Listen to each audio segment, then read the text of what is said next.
What's up, sports world, man? I want to take Zaya, man. This is the WTP Sports Dudes podcast. I'm here with Robert at WTP for Life. How you doing, Rob? I'm good, bro. I'm glad to be here this morning on this Sunday, man. The time change has not affected me one bit. I'm still geeked. I'm still happy. I'm ready to do this. Let's go. I know you went to sleep a little earlier. What's up, Sean? Hey, we got SEC Sean in the building. How you doing, man? Well, the time change got me, but I'm I'm too stubborn to let the time change affect what I'm going to do for fun. It was a long night of basketball last night.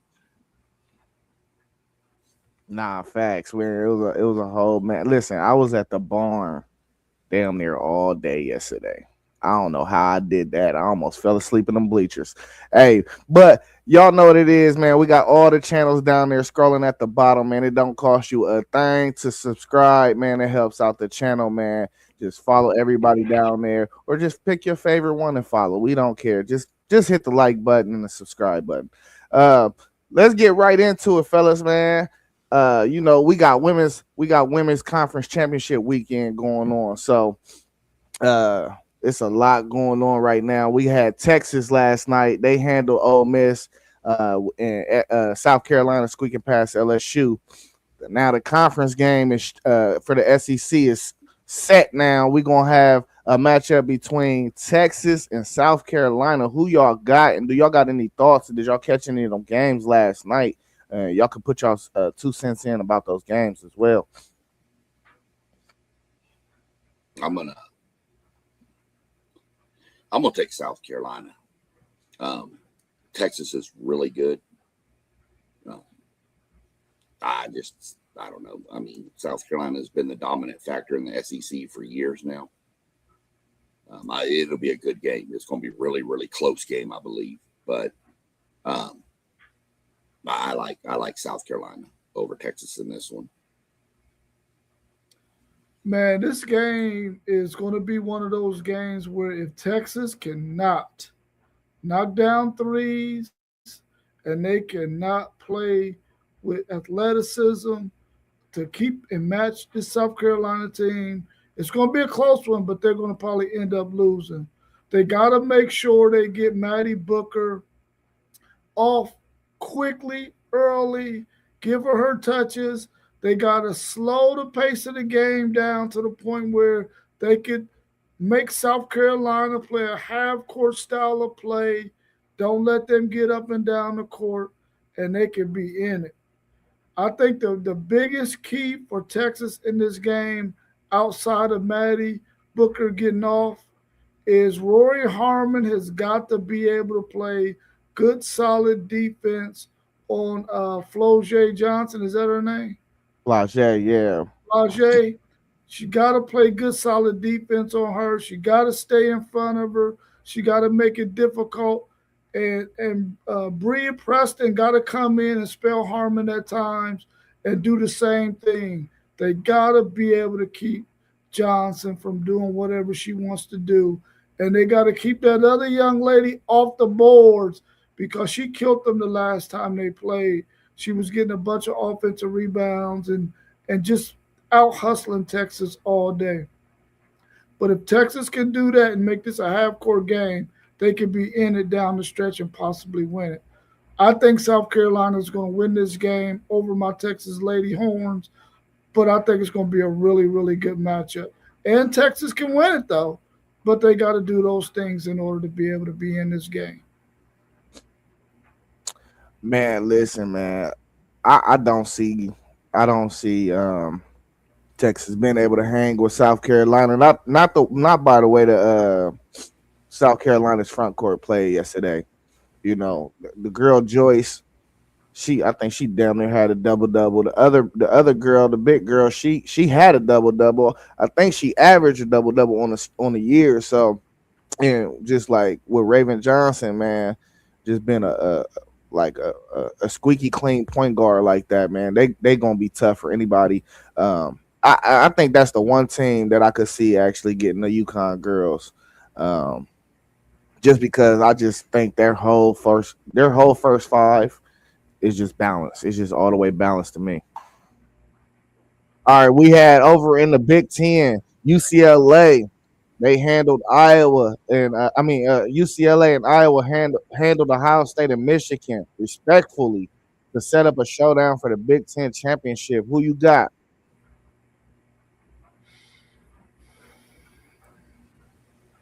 Well, I was going to let Robert jump on that one, but I'll jump in. I'm going to go UCLA.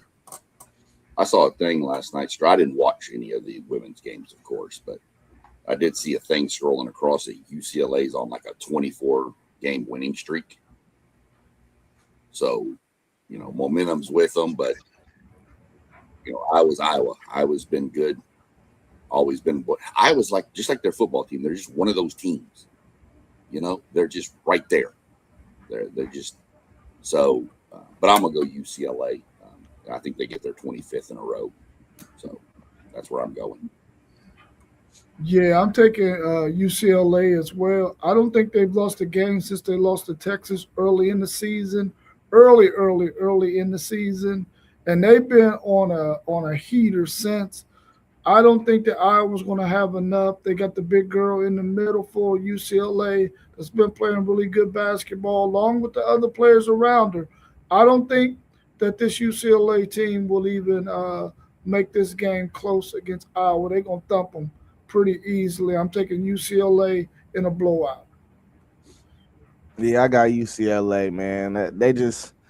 Their size. It's so difficult matching up with their size, man. They got both of the best sisters. They got solid guard play over there. I don't. I mean, Iowa. There's definitely a good program. Caitlin Clark put them on the map for sure, but I just don't see enough high end talent over there to get through the size and talent of UCLA. Nevertheless, if my Ohio State girls, bro, if we had a little more size, bro, we would have beat them yesterday. We ain't got no size to match up with some of these big teams out here in college basketball, in women's college basketball, man. But we lost my McMahon. I think she went to South. Where'd she go? No, not South Carolina. She went somewhere. Oh, is it? It might be. She might play. No, she don't play for South Carolina. She went to the SEC, I think, though, somewhere. But we we letting people out of the state too, man, like Barry Wallace and girls like that, man. We got to stop letting some of these girls out though that can really ball. All right, we got the Duke Blue Devils beating Notre Dame yesterday with 2 late free throws to advance to the ACC championship, setting up a matchup against Louisville, who pulled away late against North Carolina. Who you got? Where post game and MG at, man? It's both y'all squads.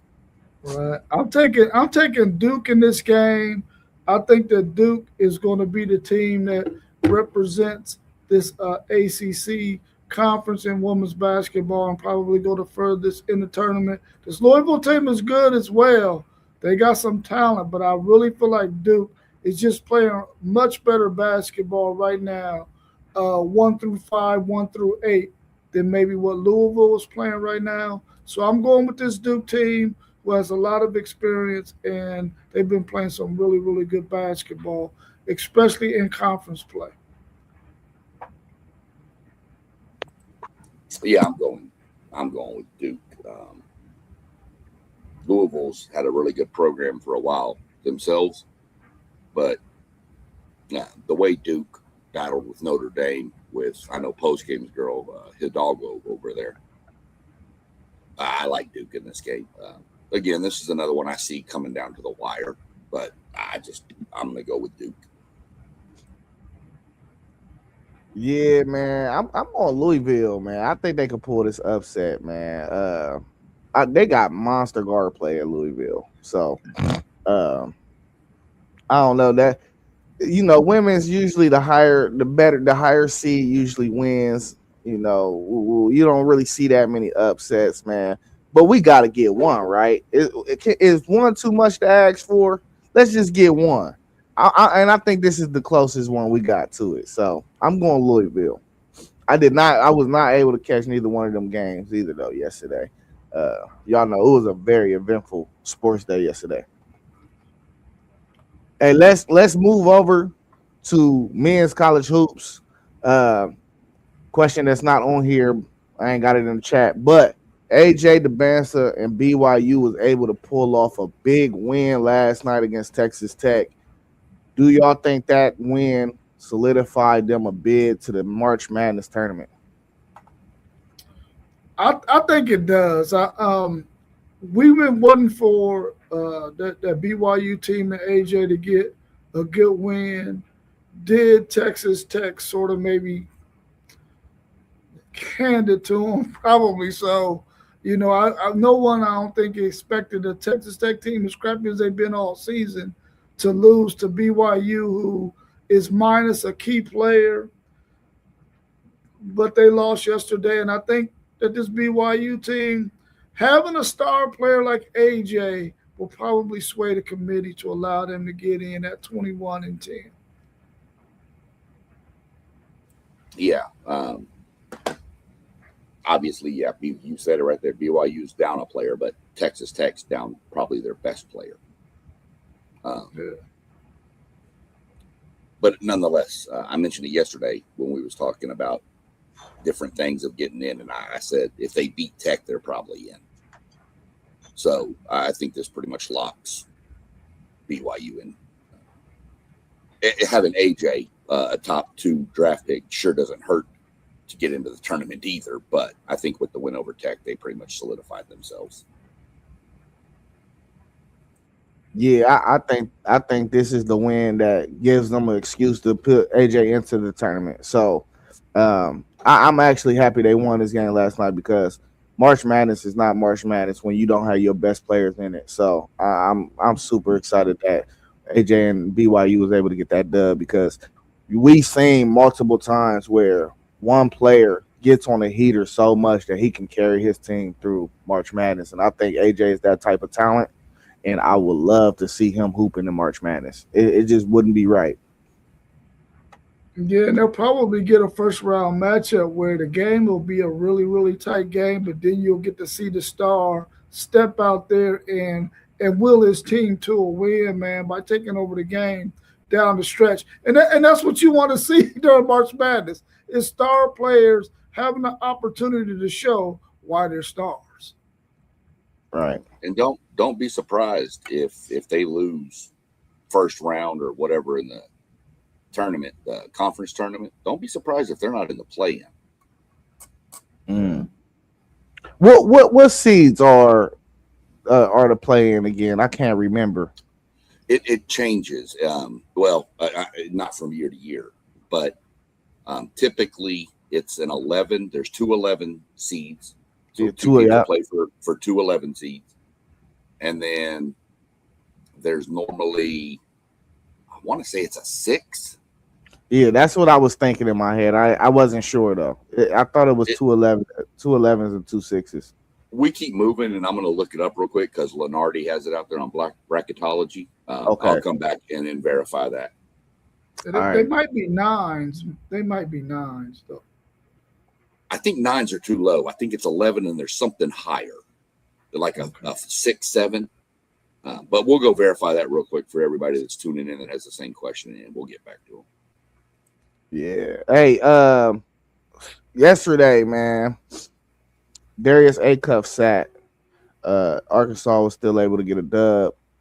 Are y'all impressed with Arkansas and them being able to win without their best player? He sat for rest, and they pulled out a win against Missouri, 88-84. Was that impressive, or does it really not matter? No, I think they got enough players on that Arkansas team to beat a team like Missouri. Kudos to them for being able to have a game at the end of the season where they can rest a player like him, so that he could get some rest going into the SEC tournament, and then to get ready for the big tournament, the round of 64 or 68, however you want to look at it. But I think that Arkansas team has enough good players on it that they didn't necessarily need him to beat Missouri. Even though Missouri will give you a game, as you can see, it was close, 88-84. But I think that this Arkansas team can really be tough in this tournament if they can make sure that they play good, solid defense and they can knock down their shots from the perimeter. Yeah, I mean, to jump back on real quick, you're going to have it's actually there's one team, there's a game for an 11 seed and a game for a 16.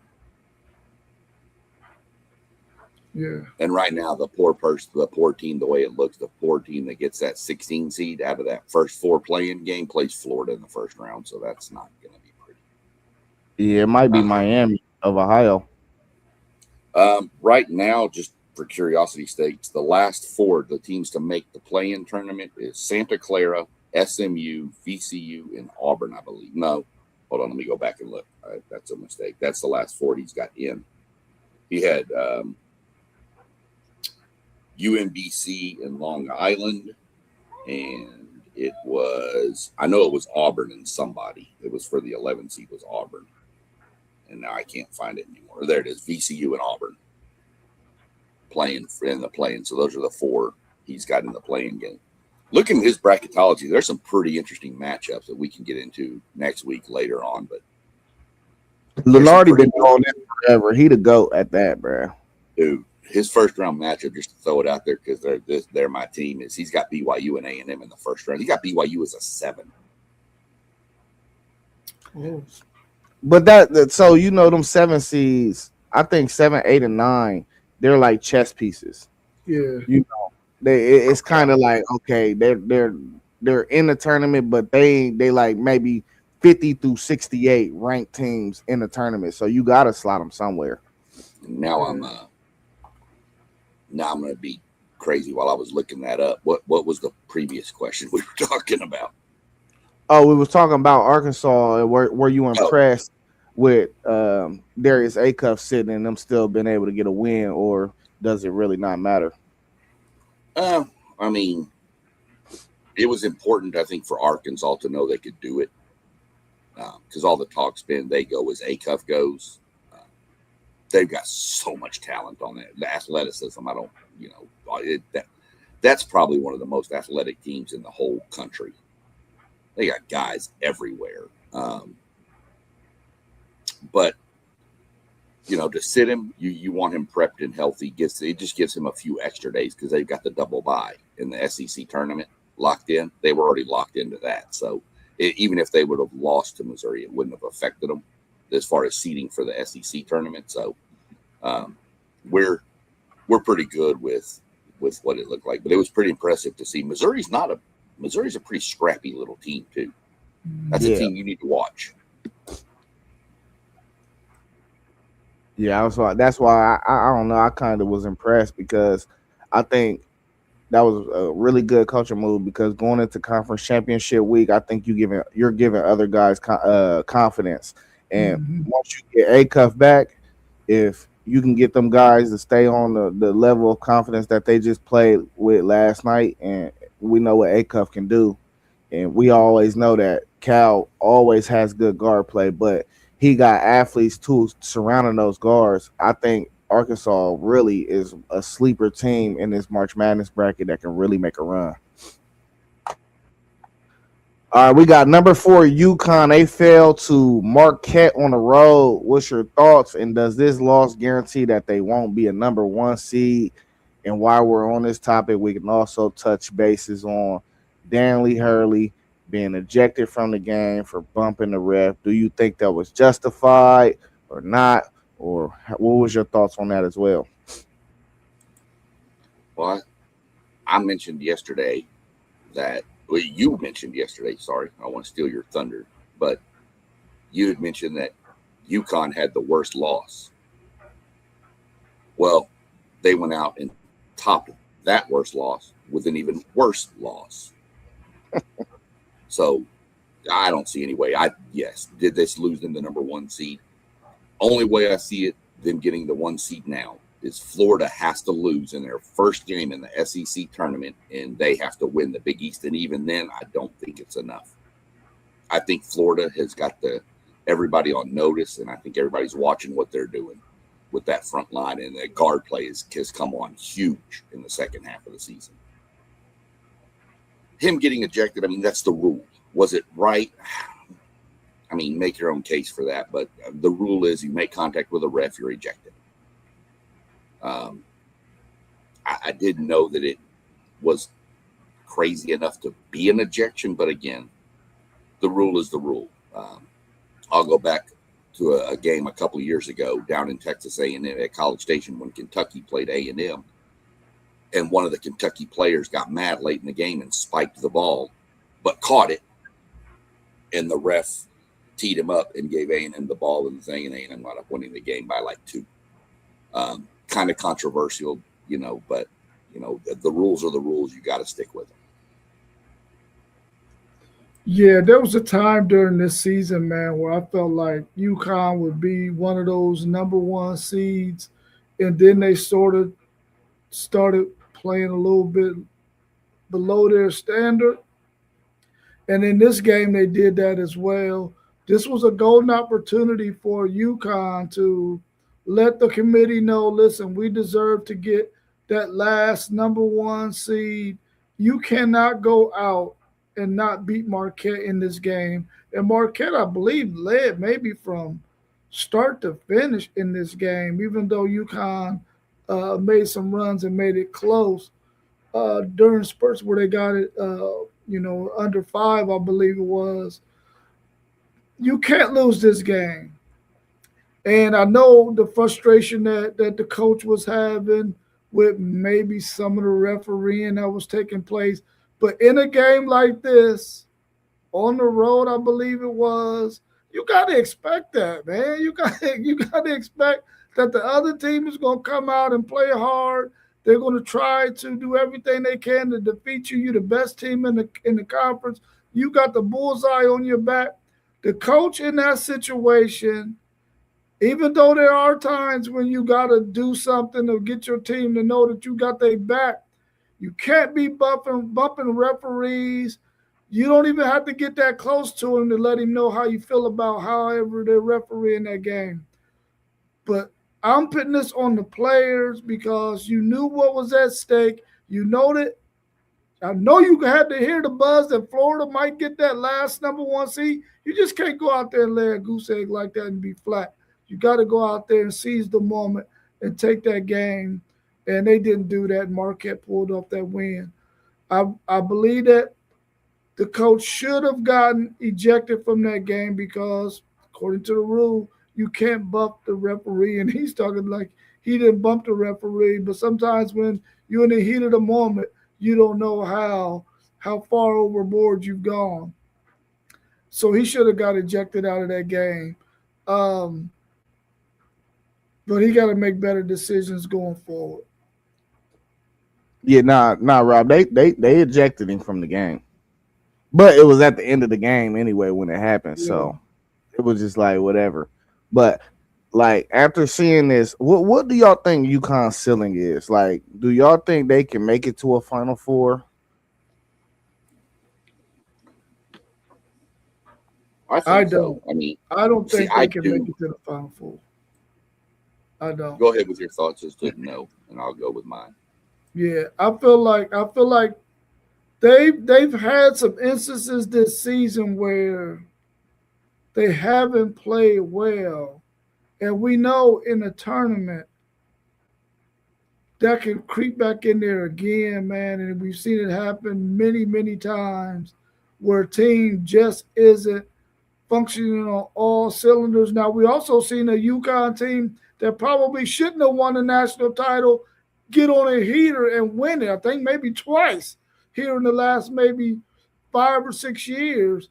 But this team, I don't think is built like that. I think they got some things in the back of their mind that let them know that we might not be able to compete at a high level. And then when you think about Duke, Arizona, Florida, and a couple of other teams that are in this tournament, man, that could possibly give UConn some issues, I don't think they make the Final Four. Make the Elite Eight, they can definitely do that. Definitely the Sweet 16, but I don't think they make the Final Four. I think they can. I think it's just going to have to be the right matchups all the way through for them to get there. they're going to have whatever bracket they're in as a 2 seed. They're probably going to have that 1 seed get upset along the way. And even then, whoever beats the 1 seed is going to be a really good team too. So, but I think they can. I don't expect it. I'm more on Rob's case. I see more of a Sweet 16, Elite 8 maybe, second weekend type team. But, it's March, and they call it madness for a reason. So Kentucky's proven that they can go on run. I'm sorry, Connecticut has proven they've gone on runs in this tournament. They just seem to find it. Hurley's flipped the switch a couple, 2 years in a row they won it, I believe, right? So we'll see. One thing back to the coach thing real quick, before we move on or whatever. Y'all notice coaches don't seem to know where they are? They don't care. It ain't that they don't know. The other night, I'm sitting here watching the A&M Kentucky game.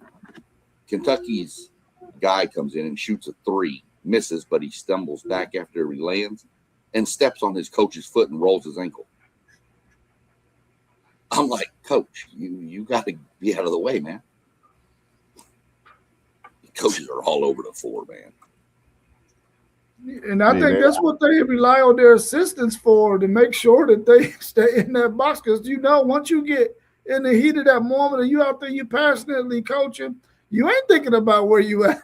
At court, you ready to go anywhere. So they need an assistant coach or somebody to make sure, hey, coach, you got to stay in that box, something to that nature, man, to make sure that the coach ain't all over the place. Because I'm quite sure if any of us was coaching in the heat of the moment, all the enthusiasm of the game, and you passionate about what you're doing, you'll be all over that court, baby. I know for sure I'll probably be at half court half the time, out there coaching. Go watch Buzz Williams. That dude's everywhere. But yeah, you need a get back coach like they have in football, for sure. Yeah, I don't see UConn making it to. I don't even think they can. Like, I just think one thing we're seeing is Dan Hurley is the best college basketball coach out there. I think that's what this is a product of, and they just do not got the horses for me this year to make it through. So, now, I low-key think if a ref and if a coach comes in contact with a ref, he deserves a 1-game suspension. I think he should be suspended. That's unacceptable, bro. You can't, these guys are out here officiating the game, and you trying to strike fear in them by bumping on them, hitting them, whatever you did, or whatever physical contact you did. I just think there's no room for that in the sport. So I think he deserves at least a 1-game suspension. Next question I got for y'all, man. While we wrapping up college basketball, who is your national player of the year in men's college basketball and why?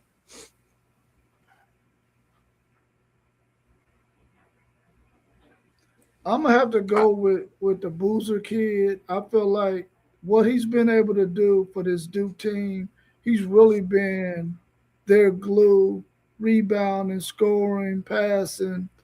And there was a time when Duke was looking like they might have some issues in some games, and this guy just sort of like put them on his back and carried them.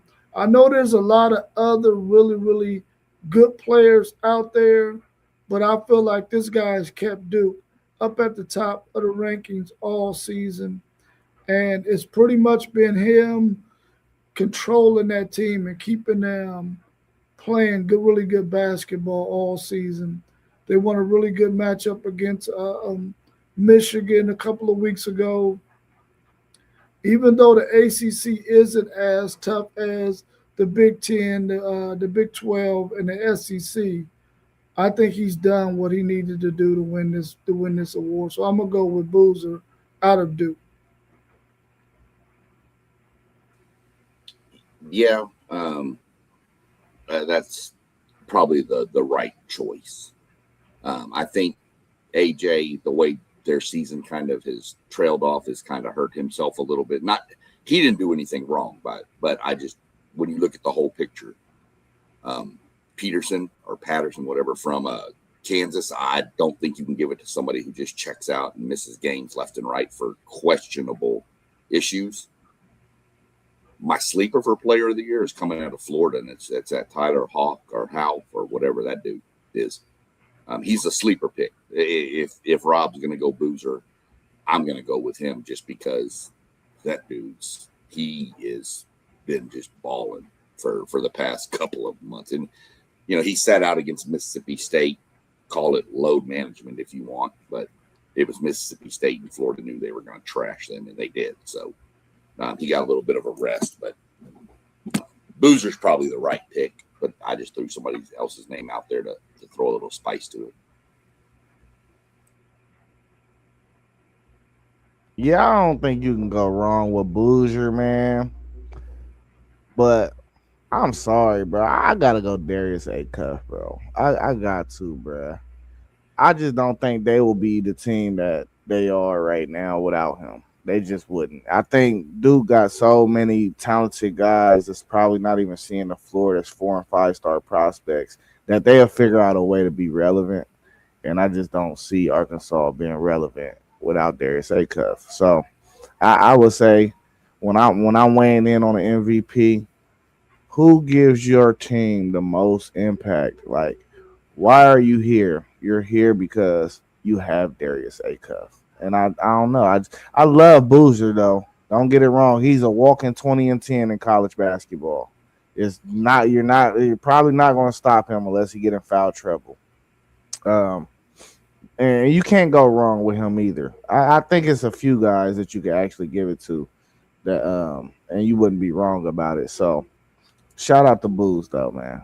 He's a good college basketball player. I'm still, the jury is still out on him in the NBA, bro. I'm still not a believer that he gonna pan out. He remind me too much of Tyler Hansbrough.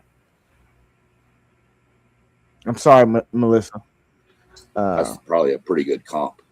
Seriously, he reminds me so much of him, bro. And Acuff, I think Acuff's going to be a monster at the next level. Yeah, I mean, when you look at his game in comparison to how they play in the NBA, it really doesn't look like it. He's going to have to change some things about his game, in my opinion. It doesn't really translate to what you see happening in the NBA right now. But I mean, I'm quite sure he could get that skill set. It's just probably going to take him, a couple of games to figure it out what he needs to do. But I mean, you can always lean back on the fact that you can rebound the ball well, and you can always get some offensive rebounds to get you some second shots. But I tend to agree with you, one take Zaya, that what I've seen from him so far just doesn't look like it fits in the NBA style of play right now. But he can also correct that at some point. Yes, sir. Hey, let's move over. Let's pivot to the NBA. We got about 20 games until playoff time. Who do y'all see coming out of the East and Western conferences? I'm going in the East. I'm going Boston. I know Detroit's, on top and great, but with Tatum back and the way I don't see Boston losing the East. I've been on Oklahoma City all year, saying they probably the best of the best. You got to beat them to go. I'm pivoting to San Antonio. I think San Antonio wins the West, and I think you get a San Antonio-Boston finals. Yeah. Oh man, I want to say Boston. Now that we see that Tatum is back and he's probably in these next 20 or so games, is probably going to really get his legs up under him, and they're going to be a really tough out. I really want to see what Joel Embiid looks like once he's back out there on the court playing like he was playing before he took this little injury time out, to see if maybe these Philadelphia 76ers can probably dethrone Boston. But if I had to pick a team, I'm going to go with Boston. But I think Detroit is going to have something to say about that too. I thought New York was going to be able to put it together, seeing that they made it last year. But they don't seem like they could get enough out of Big Cat to come out of the East. So I'm gonna go with Boston. We'll hopes that Philadelphia can get this thing together and possibly beat them. Uh, but out of the West, I really like that San Antonio pick. I think that OKC started off the season really, really well. I think they sort of leveled out a little bit. They've had some injuries. They've had some people had to sit during stretches during the season. I like that San Antonio team. I think that the NBA would like for it to be San Antonio so that they can see Wembley in the final. But Denver might have something to say about that. I think that Denver team, if they could get it all together with Jokic and I think Murray and those guys, I think they could make some noise too and possibly get back to the finals. But if I had to pick somebody, I'm gonna go with the Spurs as well. Yeah, I can't see the Spurs making it out the West. I think they not experienced enough yet. I think it's gonna take a couple more years for it to cook up. You got to go through some playoff adversity first. I just see OKC, and I got a sleeper of Houston making it out. I like this Houston team. If they have Fred Van Vliet, I think they will be a lock for the finals, damn near. But losing that point guard definitely hurt them. But I like that Reed Shepard been coming along, man. They got a lot of length on that team too. That's one of the biggest teams in the NBA. In the East, I think we all in agreement. Boston. I do think Detroit is not going to be an easy out, but we kind of got the blueprint on Detroit now. You put all your resources in to stopping Cade, you can win. You know, so uh, and that's where I think that's as far as the bunch go in the East. Actually, right now, with the emergence of Jason Tatum coming back, I don't think New York, Cleveland, or the Sixers or anybody else got anything for neither one of them teams out East. I really don't. Um, but hey, we done seen crazier things happen. People keep on talking a lot of noise about this Cleveland team and James Harden and Donovan Mitchell. Man, James Harden will blow it like he always does. I want to tell y'all that. Okay. Facts. So I have no worries about Cleveland. Um, and that's where I'm at with it, man. Listen, this the thing though, and I want to say this respectfully to everybody that is in the NBA. The Spurs do got an alien on their team. You know, Wembanyama is unreal, bro. Hey, I said he was the best player in the NBA this year. I was moving a little too fast. He right there though, but next year, as long as he come back and keep on working on his game the way he has been and take care of his body and all that, woo, woo, woo, I'm telling you, next year it's not even gonna be close because now he's starting to find his spots on the floor, and that's just gonna be different, man. It international players that are superstars, it takes a year or two, maybe year three, before they really figure out the NBA game because it's so much different than the international game. Go back to Dirk. Dirk was good, and then Dirk started making a name for himself. I think the Spurs are really good.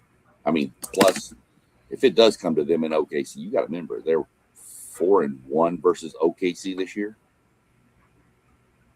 They've dominated. Maybe 3-1. You don't play nobody 5 times. No, you do in the West. You play them 4. You play everybody 4-1. And if you in the West, you play everybody 4 times. If you in the West and you play the East, you play everybody twice. So that's 4-1 right there. That what are you looking at? ESPN. Yeah, they got errors on there too. I'm trying to tell you. I know how the NBA schedule broke down. You hear me? Hey, matter of fact, you play everybody in the West 3 times and everybody in your division 4 times. That's how the breakdown is. That's fine. Yeah, ESPN is definitely known to make mistakes. That is for sure. But nevertheless, it is what it is. Yeah, yeah. Regular season is regular season basketball. The game slows down tremendously in the playoffs, and that's where I think the Spurs still gonna have to figure that out. Because they be having Wemby on the wing too much. Put that boy on the block. You gotta put him on the block, bro. He's 7'4", and he walked like a giraffe. And they haven't even made the playoffs with him there yet, right? That's his other thing is health with him. I mean, there's something to be said about playoff experience. Yeah. So, Nah, facts. Hey, who is y'all's NBA MVP?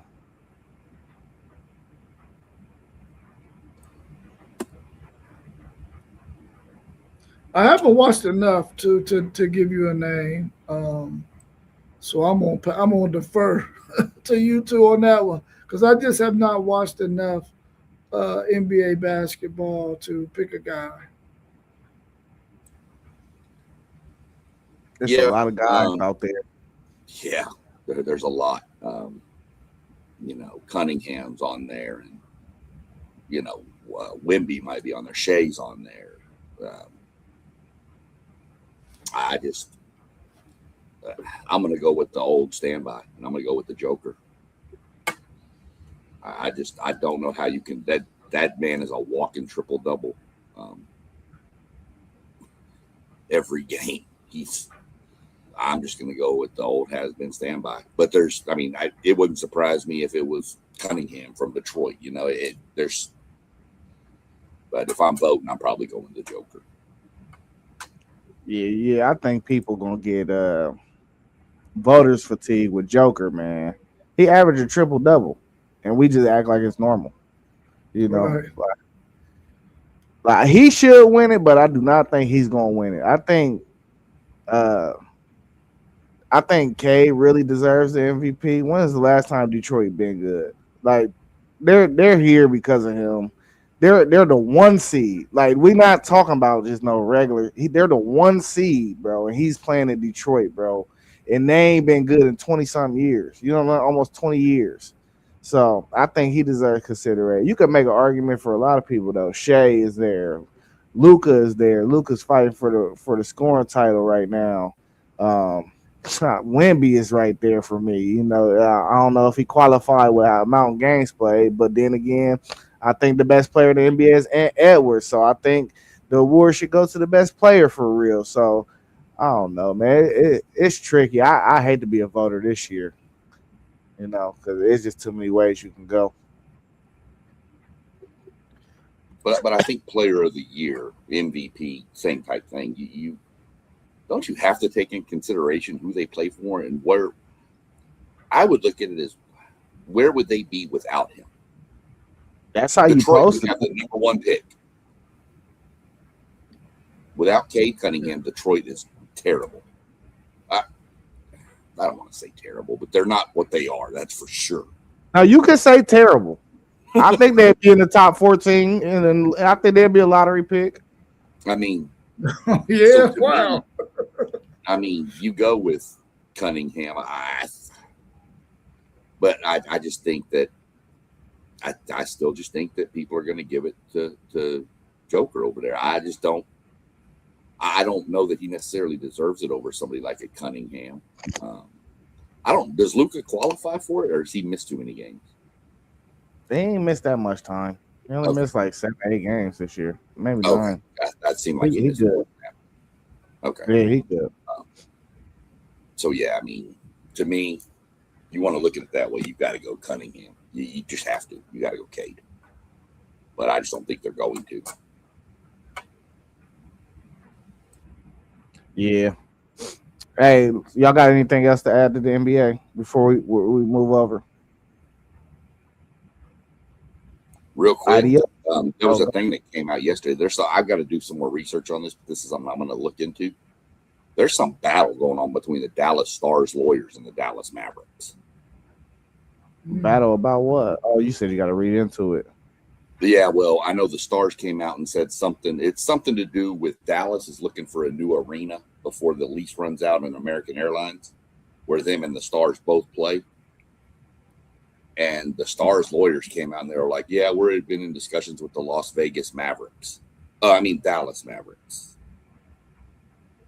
Yeah, I don't know what I ain't getting no news. I don't know what that's about. Well, it's on my Twitter feed because I follow both of them. But everything been getting weird ever since. There's been speculation that these owners are going to move them to Vegas, but now there's talk of Vegas potentially getting an expansion team, so that would shut that down. But now the rumor is that if that happens and they get an expansion team, the owners of the Mavericks are going to sell and go be the owners of the Las Vegas team, which I'd be happy with because I hate this ownership team. You know, I feel like everything been getting weird over there at the Mavericks organization ever since Mark Cuban sold his majority. Mm-hmm. You know, I feel like he was one of the best owners in the NBA for real. Players loved him. He gave them everything they wanted. Players loved to play for him, but he wanted to go do other things and sold the majority stake. And then he got Nico come in and started trading people off for a pile of dog food. You know, you trade probably the highest generational talent recently for a guy who's always disabled. I mean, I don't know. I expected him to trade Cooper Flagg before he got fired. I'm glad they fired him, but I really thought they were going to trade the number 1 pick. Man, they about to get AJ too. Watch. It's about to go crazy. Hey, let's switch over though to the NFL, man. We done seen in this past week some 2 monster trades. We had Trent McDuffie to the Rams and Max Crosby to the Ravens. Which trade do you guys think was more impactful? Man, both of those things, man, are impactful, man. I'm looking at this thing like the Rams already knew. Listen, if we don't get a defense that can compete as well as Seattle's defense, we're in the same division with them, we're going to be in some serious trouble. Getting McDuffie was a really, really, really, really, really, really good move. I think that's going to help them out a lot. I don't know what the Kansas City Chiefs was thinking about by letting McDuffie get out of there, but the Rams are sure happy about that. That's huge, and we all know that the Ravens' pass rush was dormant last year. They didn't have anybody that could get after the quarterback. They get Max Crosby, and I think that's going to help them out tremendously. Both of those teams got what they needed, but if I was to have to pick one, I would say the Rams getting McDuffie was probably the biggest because of the fact that they're in a division with the Seattle Seahawks, who we know their defense is unbelievable, and they got to be able to match serve with a good defense as well in order to be able to dethrone Seattle going into next year. Yeah, both are you're right, super impactful. You went with McDuffie just so we can get some love elsewhere. I'll go Max. I was going Trent McDuffie. I really thought it was the most impactful. I think somebody like that helps the back end of your defense. Whereas, I mean, Crosby, yes, the Ravens needed help on the front line, but I mean, I feel like you could find some frontline, players to rush the quarterback to elsewhere. So, but Crosby is a freak talent, and in that division, you've got to deal with a Joe Burrow, who, if you can get after Joe, you can really take Cincinnati out. So I'm going to go Max Crosby just because, who pass rush is so important, especially just to get the quarterback off his marks. So I'll go Max. I'll say Max Crosby to me, just mainly because you took my Trent McDuffie. I shouldn't have let you go first on that one, but that's all right. Man, listen, I ain't gonna lie to you. It's really tough to pick for real because I think Max Crosby added so much more star power than on top of star power that Baltimore already got. I feel like Baltimore just need to go into this draft and find a reliable receiver, and their team is complete. Um, and then look, the Rams, they still got their 13th pick, so it's like, what if they get Caleb Downs, bro? Hey, they go to the Super Bowl. They get Downs, bro. I don't care what nobody say. In the reports and surface, I think Downs want to fall to the Rams. That's what's crazy. I think his agent dropped them reports about his knee. I don't even think there's nothing wrong with his knee. But yeah, it's tough for me. I had to go. I had to go McDuffie just because I know that 13th pick is sitting there. And that's the only reason though, because Max Crosby is a problem. I don't know if y'all seen the video, but Joe Burrow was not happy. He was not happy. And he worried for real. As a Bengals fan, I wasn't happy either. Him and Jamar Chase though, both was just like, bro, they let off a cut storm. You know what I'm saying? I mean, give me McDuffie over there in Baltimore, and I'll let Chase go against him. I'm fine with that. Go, but Crosby, oh come on, man. Well, the Bengals better shore up that offensive line. Then I mean, the rest of the division is letting them know. Listen, we got somebody coming after your star quarterback, so you better get somebody on this line that can block them. Nah, yeah, I mean, you got Max Crosby and Myles Garrett in the same division. This is not and Watt for Joe Burrow, huh? Oh yeah, well, yeah, T.J. Watt too. Cincinnati better do something. Cincinnati might just want to go to like 12 personnel the whole game.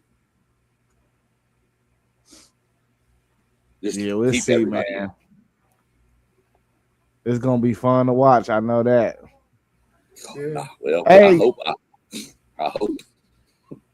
Yeah, well, y'all know we creeping up on that hour mark, man. I got one more for y'all for real.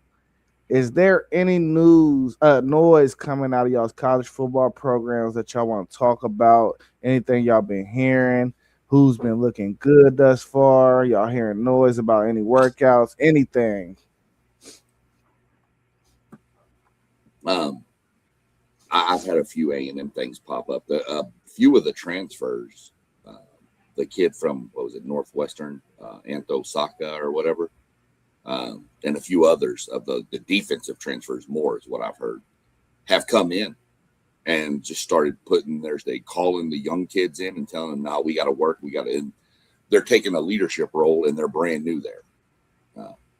So I'm kind of excited about that. They seem to be, they're bought in obviously to the system or they wouldn't have transferred there. So I like what I'm hearing with the young kids coming in, and the new kids coming in and taking some kids that are there but are younger and telling them, let's get to work. Let's start building chemistry on the defensive side. Because I think we can all agree, if you look at A&M last year, besides Reed's turnovers late in the season, the defense were stopping the run was the big problem. And these guys, I have heard about that. The kid from Tulsa, the linebacker, and they're like, no, we're going to fix this. And I believe they start spring ball next week. I'll have to look up the start date for it. I mean, that's what I think it's next Monday or tomorrow, actually. I'll have to look up the start date. Yeah, coming out of Texas, man, the great thing about this year's team is the fact that we won't have to institute so many offensive linemen. Trevor Goolsby is going to be out for maybe all of the spring, which allows us to work another guy in there because we already know what we got out of Trevor Goolsby. To be able to get another guy that can work right there and get all those first team reps, to have a guy that if somebody goes down that can come in and fill in is going to be great. And the fact that Archibald is going to be out some of spring as well really allows what's the backup quarterback's name? Dang, his name slipped my mind that quick. But anyway, the backup quarterback will be getting those first team reps, which can really help him get up to speed in case we have some games where we have some blowouts and he can get out there and do his thing.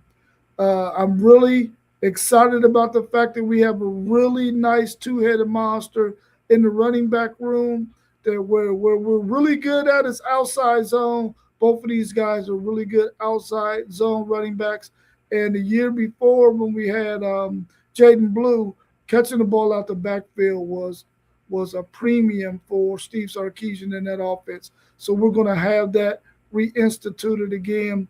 And we got a really, really good inline tight end that we got out of Michigan State that's going to really help us with the run game as well.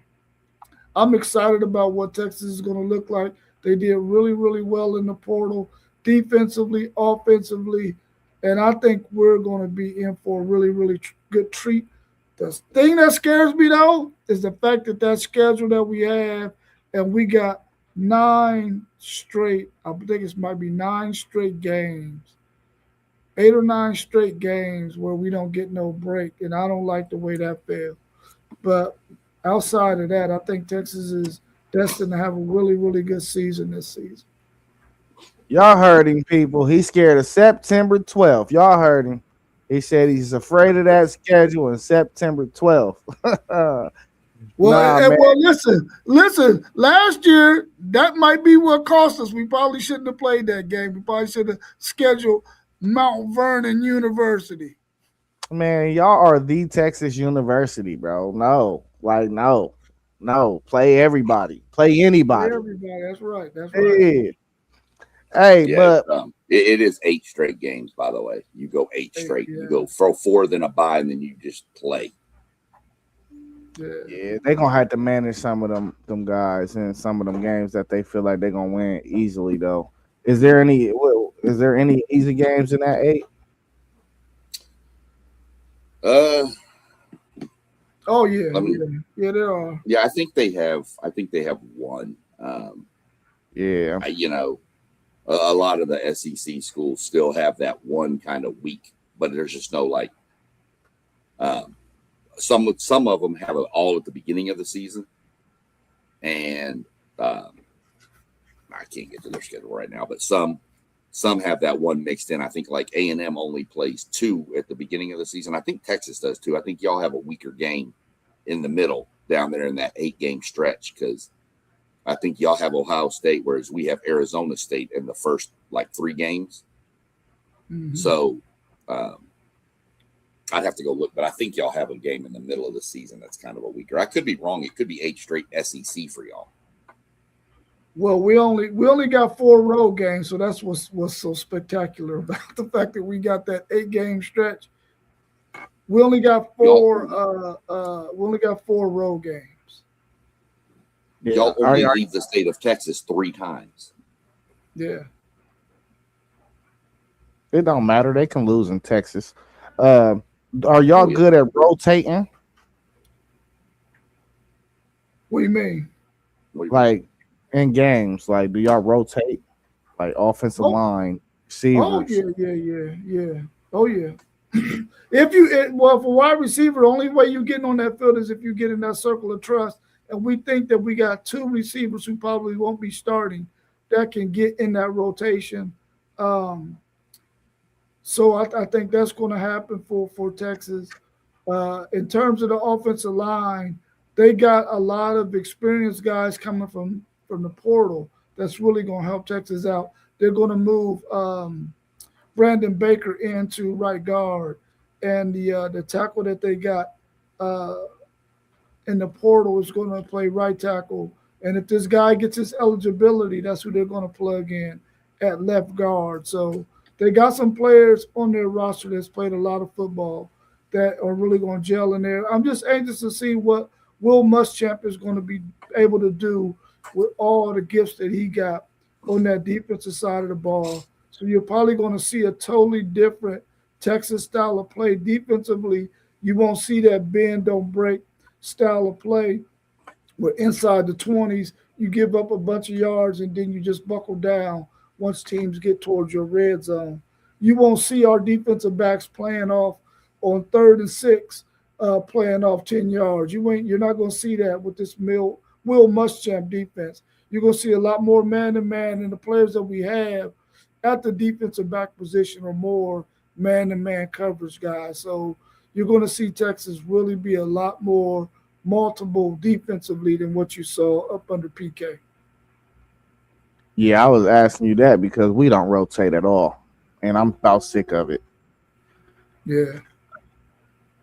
The only noise I got for real, both of my running backs is going to be out for spring. Bo Jackson, Isaiah West, some of our top two guys, but that's actually a good thing in disguise for me. Maybe we could find a third or fourth guy in that room.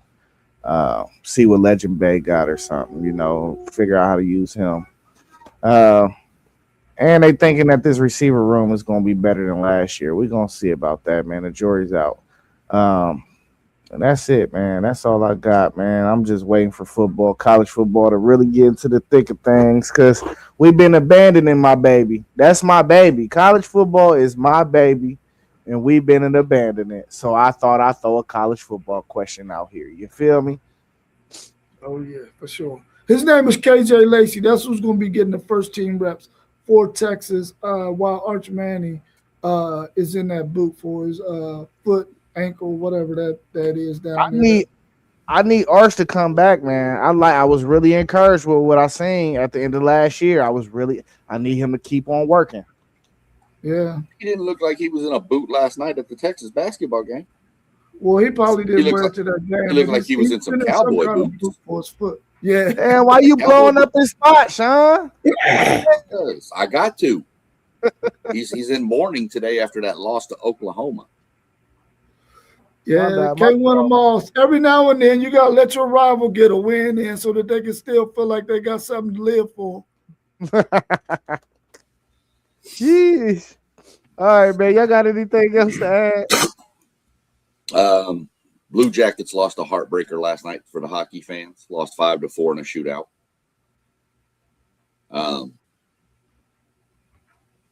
Really not much else. Ready for these college basketball tournaments to crank off. How weird is it to see Kentucky having to play in the first round of the SEC tournament and not get even one bye? Yeah. That's crazy to me. I don't know who y'all play in the first round, Robert, but I know we get a bye, and then we take on the winner of Oklahoma, South Carolina in the second round. But I don't know who y'all match up with right now. I want to say y'all match up with LSU or somebody like that. So, really, all I got going. Of course, got my NASCAR race today, but other than that, not much. Yeah, my Buckeyes, we got the AC in our tournament. Yeah, I haven't looked at the bracket. It's out, but I haven't looked to see. I know who we play, but I haven't looked to see who Texas has in the first round yet. It don't matter. We busted them up. Stop it. Yeah, okay. We'll see how that happens. Yeah, so we'll just have to see how it plays out. Like I said, I think y'all got the 10 seed or something. Let me see who y'all got. Oh, y'all play Ole Miss. Oh, the former coach. Yep, you play Ole Miss in the first round. Yeah, bust up. And then you should get, I think you get Vanderbilt after that. Or, no, maybe Georgia. So I have to go look at the bracket. Going to be an interesting week. Men's college tournaments are always crazy. Moss said, good morning, homies. Preparing for the new job and work day. It sound like you had time to come up here, bruh. Yeah, I'm calling you out. Yep, right. I'm calling you out for that. Sound like you had time to come up here because you ain't at work yet. Yeah. I'm the guy. Hey, y'all, I'm the guy. I hold everybody accountable.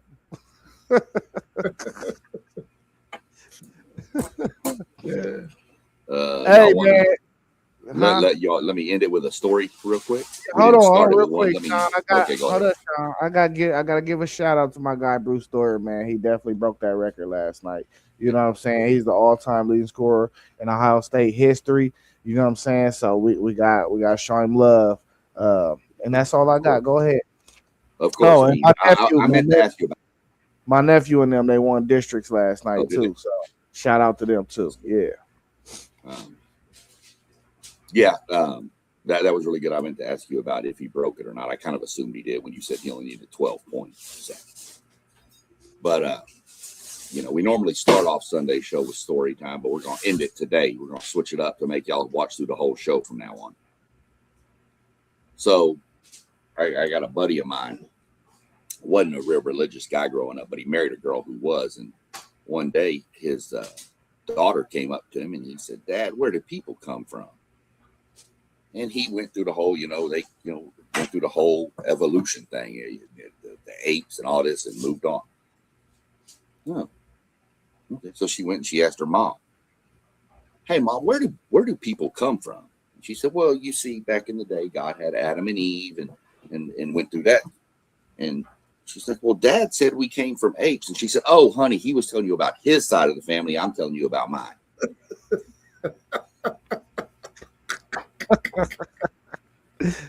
Oh man.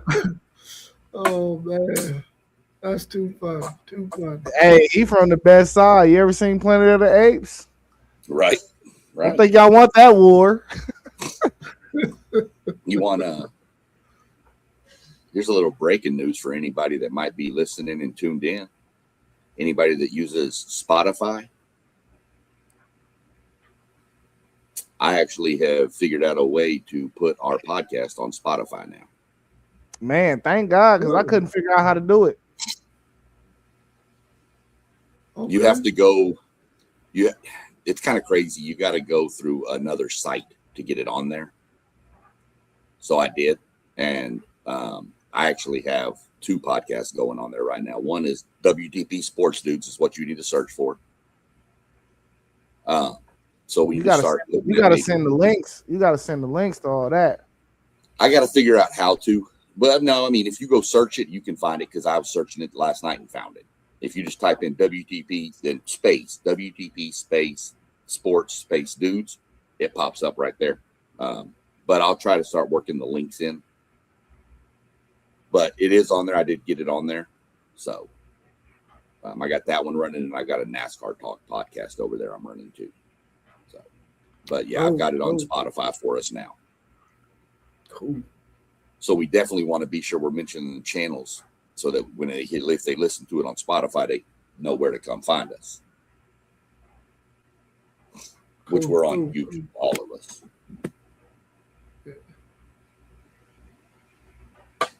So. All right, man. Y'all ain't got nothing else? Nope. Right on the 110 mark. All right, man. Thank you for everybody. You said what? I had a good game last night between A&M and LSU. I didn't get the 3 overtime game. That was a good game. Yeah, I mean, you could have brought it up when we was in the college world, you know. We're good. It wasn't nothing to talk about. I didn't want to hurt Rob's feelings even more. He needs his feelings hurt, bro. Hey, but y'all know what it is, man. This is the WTP Sports Dudes, man. I got Rob to my right, SEC Sean down at the bottom. Everybody's channels is scrolling at the bottom, man. It don't cost you a thing to hit subscribe. Turn that notification bell on if you do want daily content sent straight to your phone or your tablet or your TV or whatever you watch our podcast on. That's Talking Sports Sunday for y'all, man. We about to get up out of here. Y'all got anything else y'all want to add? Nope, we out. All right, we out. Peace.